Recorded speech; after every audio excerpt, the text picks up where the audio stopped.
Hello ladies and gentlemen, welcome to Rum on a Couch video number 90. Dave here from Manchester Rum Festival, and for this episode I wanted to showcase a bottle I was very kindly able to acquire several weeks ago, actually before this year's Manchester Rum Festival. But obviously being how busy the Rum Fest was, and ultimately how busy it's been ever since, I've yet to crack this open. And it's always a great opportunity to open a bottle freshly and be able to record and showcase what this is all about. And it's always a great name when you hear the word Nusa Caña, Godfather. Now, we've already showcased Nusa Caña before, back in, I think it was Rum on a Couch number 55, maybe. What was it? We had the Blanc and we had the Spiced as well. I think that's the only two that we showcased at that time. Started seeing it around a lot more across the UK.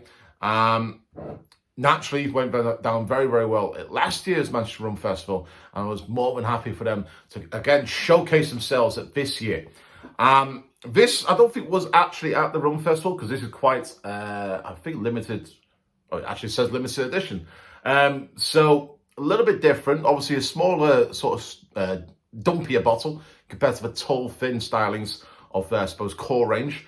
But let's give you a bit of an idea. So, Nusa Caña's rum, Godfather, is a celebration of Batavia Arak, Indonesia rum, an offering paying tribute to the forgotten role Indonesia has played in the history of rum, and limited edition bottling of the most popular, crafted and exotic quality sugarcane spirit of the 17th to 19th century. Batavia Arak, the Godfather to the rum world.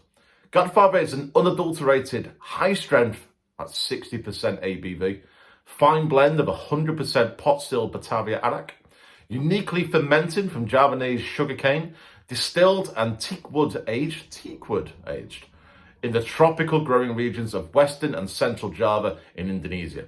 The Godfather is back, carefully crafted for today's spirit and rum lovers, collectors and enthusiasts, and I am definitely an enthusiast, bringing back the forgotten story of Indonesian rum.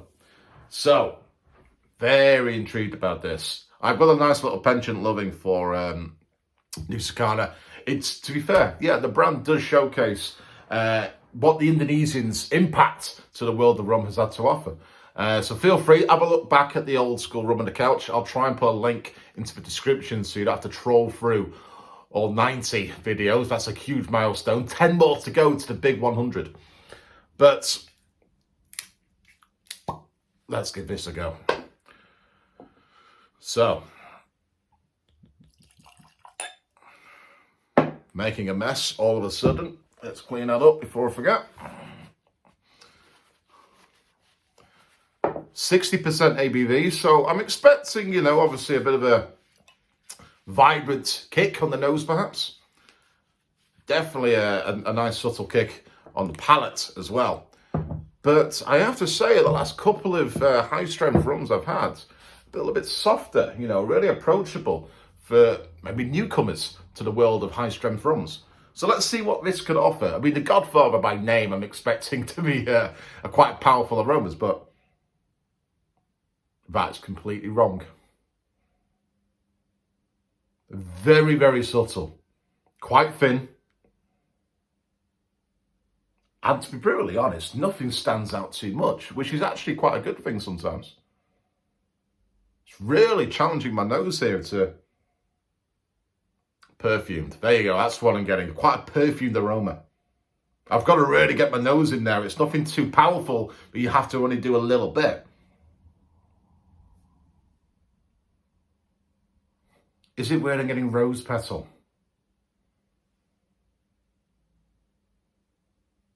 It's kind of like a chrysanthemum sort of aromas towards it. It's very, very different. You do get the sugarcane, but a bit more earthiness actually, a bit more like, you really get the minerality coming through instead.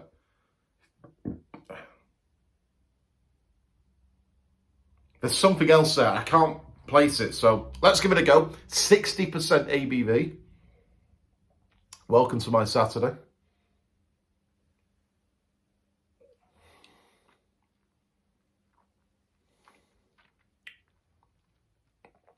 There you go. That's a rum. Now, I'll tell you what, there's like 3 stages of this rum right now. First stage surprises you because it's not impactful straight away. Then the impact is, but it's actually quite a soft impact. It's there, it's bold, but it's actually not too brash. And then you get the natural sweetness coming through. Quite short. It's not a lingering kind of profile. It has gone pretty sharpish. But I tell you what, you know you've had a rum in your mouth. And that can't be a bad thing.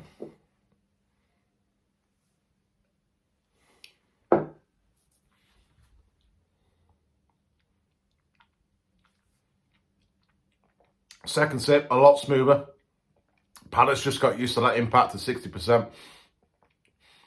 Quite rounded on the fruits. Very mid-tongue towards all this as well.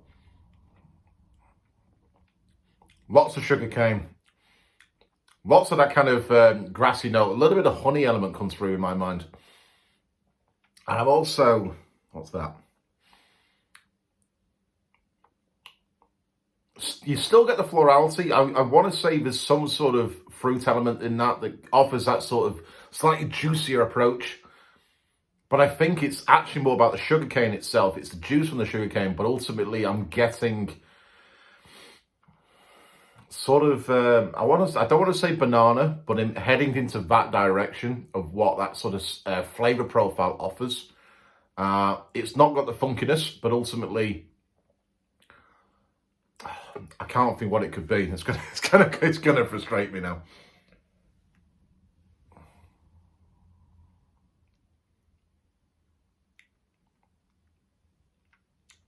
It's not coming to mind. That's annoying, but there's definitely something there that's sort of really making, and every sip right now, it's getting quite smooth. This is quite enjoyable just to have on its own. And again, I've not really thought of anything that you want to pair this with. I mean, it is 60%, so this will make a really good rum and coke. But I can't think of anything this would you want to showcase this in. I'd just have it straight from the bottle. A nice sphere of ice will work amazingly well. But yeah, just hardcore straight. Yeah. Oh, I've just realised it's have I got bottle number 1? It says limited series, number 1 of 1,000 bottles. Well, if that's true, I just opened bottle number 1. Which would be pretty cool either way. Bottles there to be opened, of course. There's no recommendations of cocktails on there. I'll have to have a look on their website or maybe their social media, see if they've had anyone playing around. But I mean, I tell you what, it would actually work very, very well with fruit juice. Something like guava juice, coconut water, to be honest, would actually work quite well. Maybe cola, probably. I'm thinking about how that rum and coke would work, and I don't think it would actually. Now I've thought about it. But, something a bit more on that fruitier side, that juicier side. Maybe not something like apple or pineapple. Although, yeah, maybe pineapple would work. But quite a light, quite a thin pineapple, not a really thick one. But I'm just liking that on its own, really. And there's absolutely nothing wrong with that. Whether it's 40%, 50, or in this case, 60. If it's nice on its own, feel free. Never get judged. That's how Manchester Rum Festival works. I'm sure a lot of you realised last month.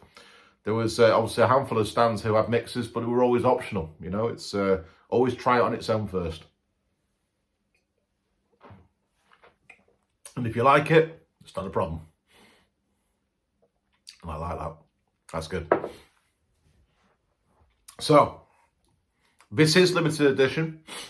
So, you may not be able to pick this one up too often. But if you can, maybe check out, someone like Master and Malts, Whisky Exchange, maybe Tipples in Manchester, being the local retailers are here. See if they're able to source it for you. If not, apologies, I've just opened something you can't enjoy. But that's the cool thing still. It's still showcasing what Indonesia is about. It does say distilled and aged in Indonesia, obviously bottles in the UK.